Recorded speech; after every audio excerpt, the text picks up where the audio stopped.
So while paychecks will start going out to TSA officers in just a few days, long lines are still anticipated during this very busy spring break travel weekend. NBC's Stephen Romo is inside JFK with more on that. Stephen, how is it looking this morning? It's been a hard week.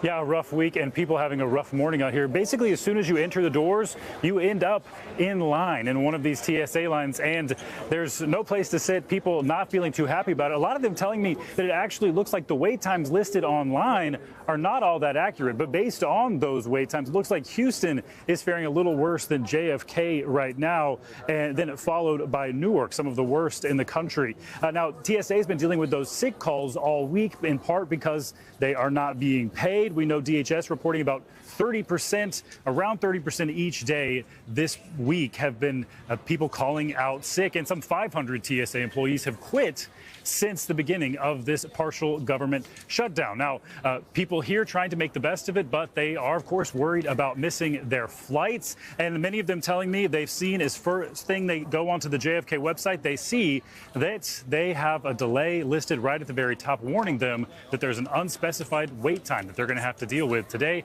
Not making things much better, Laura. A lot of uncertainty. Stephen Romo, thank you. Of course, one of the most popular destinations in the country for spring break is Florida, and NBC's George Solis is there for us at Miami International Airport. George, what's it look like there? Hey, good morning, Peter. So the wait time here at MIA, about 20 minutes or so. But interestingly enough, when you walk in through the doors here, none of the boards that actually tell you how long the wait time is are working. But you can see for yourself some of the lines that are starting to form here. Not the worst that we've seen. I actually had a conversation with a TSA agent here just this morning saying, make no mistake, even though they are fully staffed here at this particular terminal, one of the busier ones, they are still hurting here. It has been more than 3 weeks without a paycheck, many of them hoping that they start seeing some movement in their bank accounts next week. A lot of them saying they've been relying on a lot of donations from the public. One organization, Feeding South Florida, going above and beyond to make sure some of these workers here that have not had a steady paycheck have something to eat on the table here.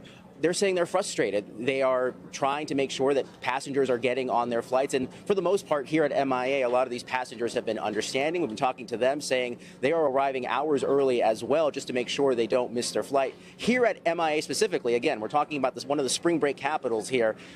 There's some levity, at least. They had a DJ here performing for some of the travelers, some of the agents here as well. Just something to keep spirits up during this shutdown, and so many people that are frustrated with these long lines. And guys, one thing that's actually pretty unique here to MIA for those that are getting here hours early to weather these waits, they at least have the advantage of getting a little Cuban cafecito. But again, make no mistake that a lot of people making sure they get here early, and a lot of these agents very frustrated and hoping they see some money in their accounts soon.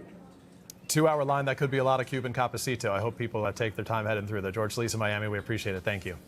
Hey, thanks for watching. And don't forget, you can catch the Today Show every morning on NBC or take Today when you're on the go. Just follow the Today podcast on Apple Podcasts, Spotify, or wherever you listen.